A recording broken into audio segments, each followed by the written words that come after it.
Okay, hi everyone. I'm Ninka from Infogram, and today at our Ambassador Share session is Mark Davis. Uh, he is he has done some research on how infographics and data visualization can improve reading comprehension, and this is his topic today. So, without further ado, I'll pass this share session on to Mark. Thank you so much. And I'm really excited that there are other people out there who care deeply about this for me. And I'm really so pleased to be an ambassador. It's just a great opportunity to really network with everyone. To give you a little background as to me, I'm gonna walk you through a kind of a little presentation that I've given before about using infographics. But I welcome you to visit my website, to email me, or to use Twitter. I try my best with Facebook, but I feel like I have too many friends and family that are always constantly on my thing. So I usually get my messages better through email and Twitter. But essentially, what I'm hoping to cover is that when I say text visualization, I don't mean just letters, the alphabet. I meant that text could be multiple things. It could be letters and numbers, but it could be pictures and it could be graphics of different types. And so what I'm aiming for is how infographics can improve reading comprehension, because my role, I am working on my doctorate, but as a teacher, I'm a full-time reading specialist. And what that means is that I help students who are struggling readers in particular, and struggling writers. So my goal is to address those topics. Just want to give you a quick overview of what I'm going to cover in this so you'll know the structure of it. It'll just be a few minutes, and then I'll look forward to talking with you. I am a candidate at the University of Rhode Island and also Rhode Island College. We share as a partnership between the two schools. And I'm working on a research design project right now. And so that's part of the reason why I've structured it around problem and purpose, and number two, a literature review with a theoretical framework and a methodology. As I said, as a reading specialist, it's my job to really make sure that students are effective readers. I have students who we call English language learners who have immigrated to the United States and are learning English for the first time. I have students who are native English speakers but don't have the strategies to effectively understand what they've read and written. And so my goal is to try to connect these two things together, the use of infographics in helping with literacy. And I'll explain why that's something that I think is a little bit innovative. Part of what I do to help support students is something I call the problem solving or data approach, or data approach. And that's an acronym, the DATA, for define, analyze, target, and assess. And what I'm trying to do is when I meet a student, I need to define the concern or a skill deficit, something that they're struggling with. And I ask the question, well, what do we want the students to learn? The next step is to analyze the kind of contributing variables, the things that are affecting that. So I have to ask myself, how do we know if the student has actually learned what I'm teaching them? I then target them with a specific intervention, so something that will help them become a stronger reader or writer. And that's where I say, what will we do if the student has not learned it? What will I do if this strategy has not worked? How will I change? And then I'm constantly assessing the response to that intervention, progress monitoring, how does it change over time, and decide what are my next steps. And so it's a very cyclical process. I think that the real problem and purpose here, and I always love this quote, the short, easier way to understand Copernicus's quote is, we still don't know what we don't know. And what I mean is that we often think that we have a great knowledge of something, and then we find out we still haven't even scratched the surface. And we need the ingredients, the variable elements, and the things that do that. And what I find is that, especially through networks like this, that graphic designers and journalists, they can really explain what these are in parts, but not always how they interact as a whole, and in particular, how that informs education. One of the things I get as pushback from folks that are in my field in literacy education is that sounds like something for the graphic arts people, or that sounds like something in the business world or in journalism. And so I like to say, an expression that one of my colleagues, Julie Coro, says, you can't play with the toys until you can name what they are. So it's really important to understand what an infographic is and what I mean by text before you can go on. I spend a lot of time talking about social media with students because it's something that they're engaging regularly, and it can be a really informative way of supporting literacy instruction. And what I found, I love this kind of graphic that it kind of plays up writing in different ways. You know, the difference between I'm hashtag writing versus let's all write together in Google+. And it's very interesting to me that the students accept social media and use text often in their personal life, but don't always understand how it's a new form of literacy. And I have a quick background piece. I'm not going to take time on this, but it's kind of something that I use to show, particularly people in the literacy education field, about kind of the history of infographics, because I think people assume that it's a modern thing and a modern trend. And I try to explain that there are examples of charting and information visualization that have been happening for a very long time. And so these examples, I think of as a few kind of touch points, you know, touchstones along the way that really show how it's pioneered and improved how we interact with information. One of the first steps that I've tried to do is a content analysis. That's a research practice where you're trying to break things down into parts. Remember I said you can't play with the toys until you can name them. These are the pieces of a typewriter, and they all have a very important purpose. So how do they come together? So you have to understand the terminology. And for a literacy person, they don't always appreciate what I'm about to share, which is the idea of what is text. Literacy people would like to stay in the world that says text is a noun, that is a book or a written or printed piece of work that has its own content, and it can change in physical form, but essentially it's written, it's printed, and that's done. I'm trying to change that philosophy for a lot of educators because I believe a text could be a picture, it could be a film or a video, it could be a lot of things, and it doesn't have to be a book or written down. And one of the things that always impresses me about showing people infographics that I do in Infogram is they're dynamic.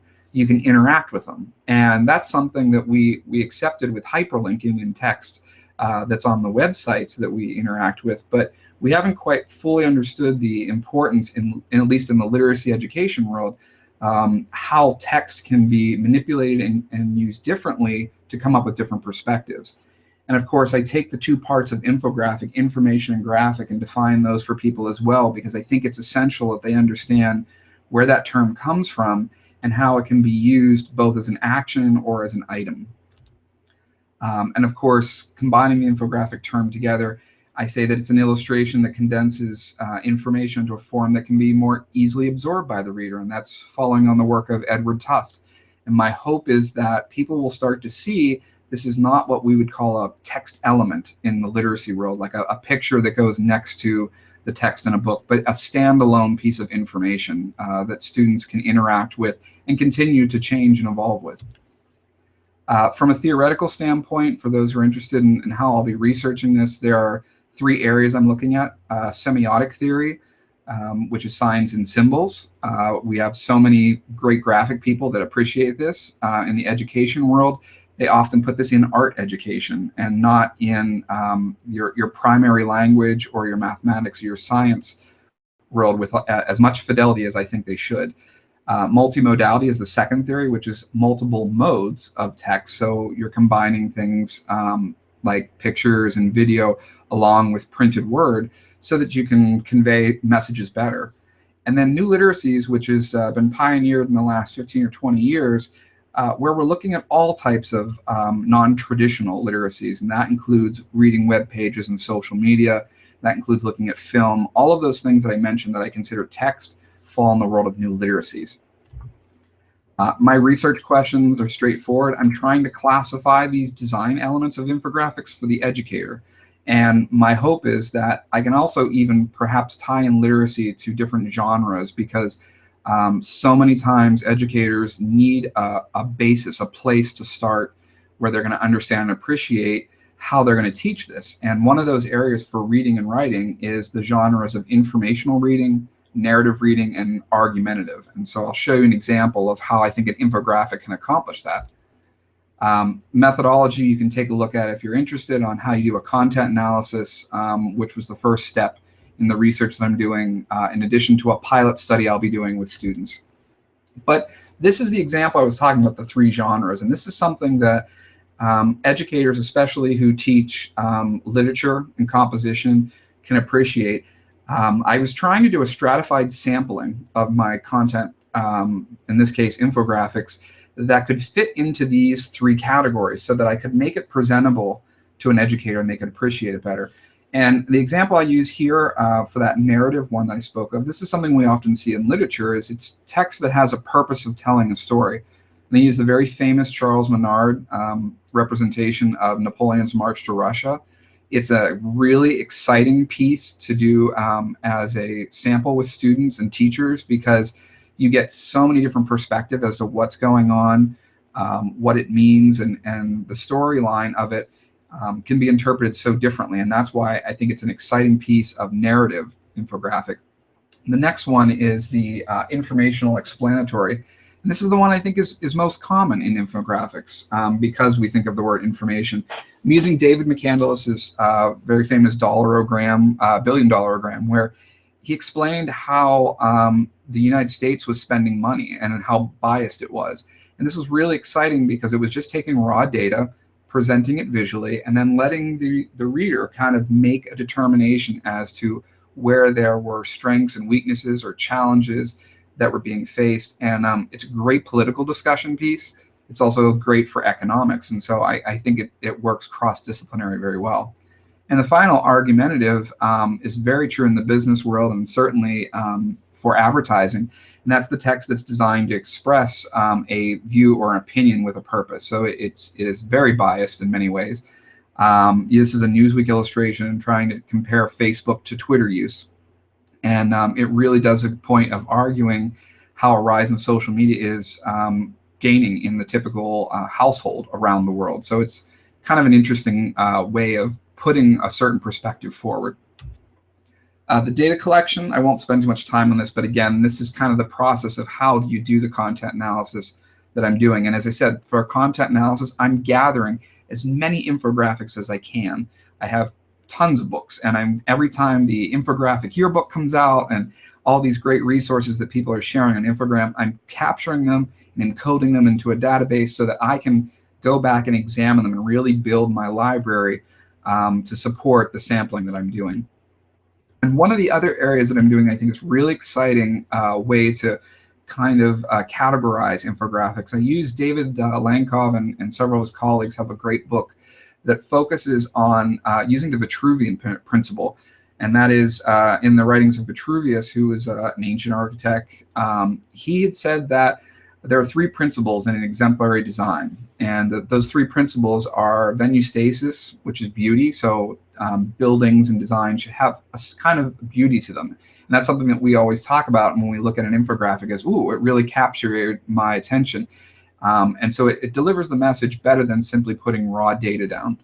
The second is that it should have firmitas or soundness, and that means it should have a form, a robust message that is purposeful and that gets to the heart of its intention. And that's really important, that intention, because that will help get back to my 3 different genres. It also helps us understand what we call author's purpose in composition. And the final is called utilitas or utility. That means function. So what is the objective of it? What is it trying to do? And like a style of writing, we want to find out, does it have a purpose that's leading us to a certain conclusion or an idea?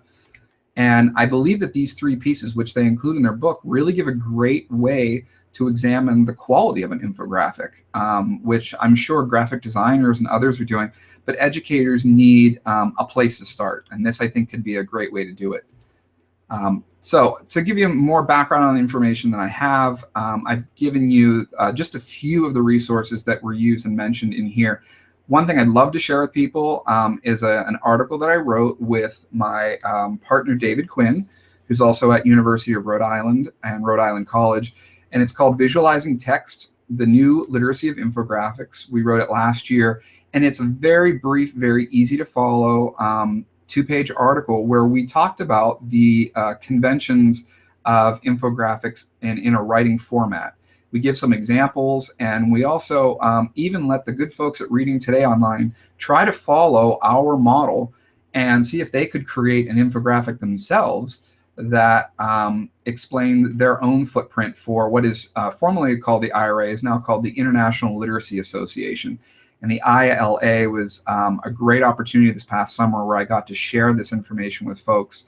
And it was the first time being an ambassador that I could actually give access to so many individuals. And I'm really looking forward to seeing what they've done with it. So that's kind of my big overview. As I said, I welcome you to share that PowerPoint and the materials that are there to download the article. But I'd really love to answer questions or be a support to you whenever it's convenient. Okay, thank you, Mark. It was really insightful, and I really like the approach you take on, well, basically different approach to literacy per se.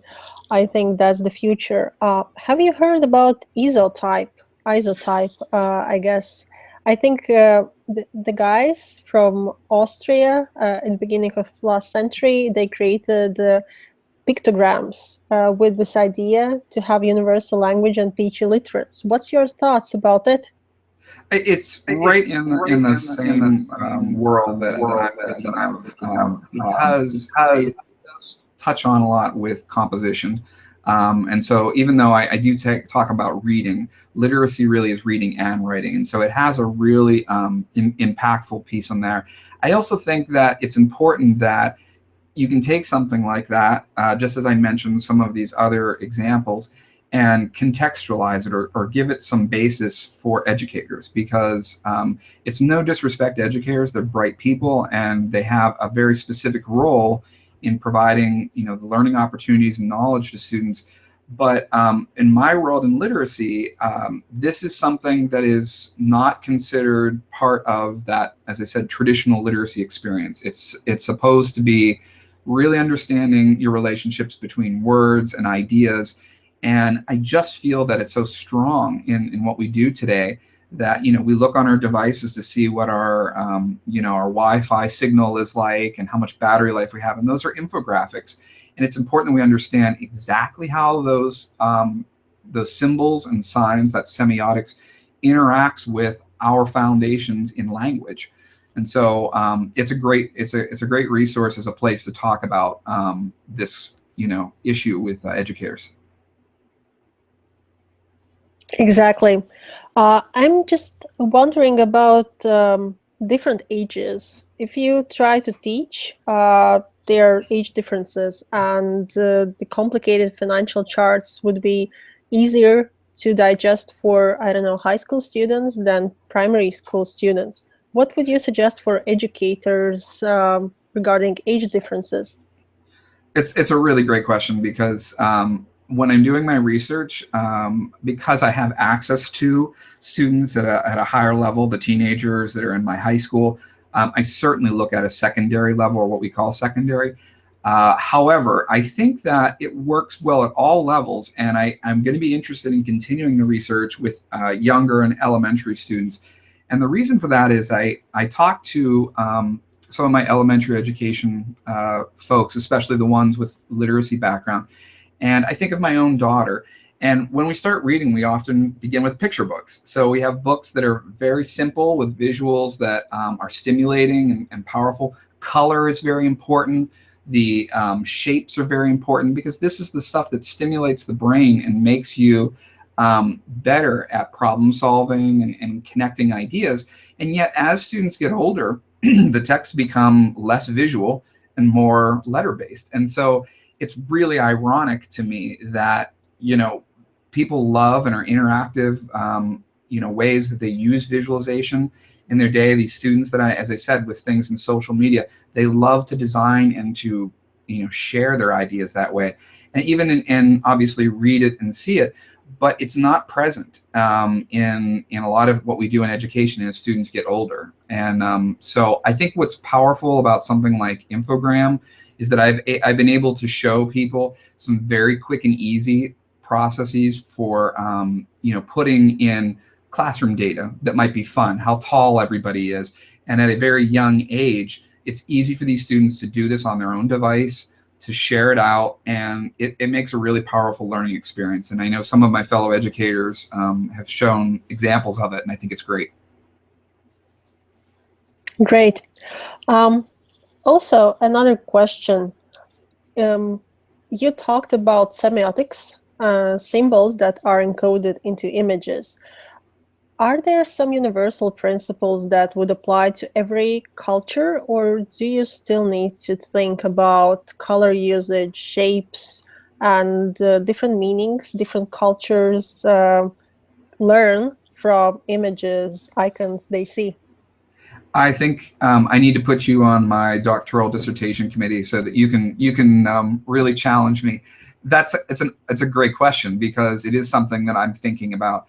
I'm trying to approach it right now from a standpoint of a very traditional way, semiotics as, again, a very, I'm trying to think of the word I want, not in a social cultural way yet, because I have to keep my research very focused, and it's so new to what I'm doing. I need to keep it very tightly packed. But it's a major concern that I have considered, because you're absolutely right. There are cultural impacts from the way I use color, certain symbols. I talk about examples of traffic lights, and the differences they have from country to country. So it is a very big concern to me. I think at this stage, I've kept it very, a lot of brief ideas together to continue that research later. I think right now my hope is to just really establish a very small study that I can get a little bit of success with, so that I can build connections with other people in those fields who could help me. But it is absolutely a major concern, and one that I get pressed on a lot. So thanks. You're welcome. Yeah, another question may be too challenging. So I don't know, maybe you have given thoughts on color blindness. I love it. Yeah, color blind people, can they perceive infographics? Well, of course, they perceive them differently, but can they be as literate as other people? Maybe you have some insights about it. It's great. One of the people that is on my committee is what we call a special educator, and they work with students who have various disabilities, and visual disabilities are a primary concern. It is a matter of, when I said that multimodality, that you could use different modes, you can find alternatives to simply using colors as a way to convey the message. Obviously, I spoke with somebody that was telling me about some of the graphic work that was being done with Braille, which is very interesting, for a person who's touching it. And so I do think it's going to evolve, that we're going to be able to perhaps almost more kinesthetically interact with things like that, where you have haptic feedback for an infographic that can help that person. But it's something that I am exploring, because you're absolutely right. I know several people who've presented that as a concern, and it's a very important one that I know not everybody perceives it the same. And it gets back to your question about a social cultural impact, that a color like red can have a very specific meaning in one culture, but it doesn't in another, depending on how it's used. So I am really working on ways that will get addressed in my future research. Okay, thank you. I think it's enough for today. We have almost exceeded our time limit.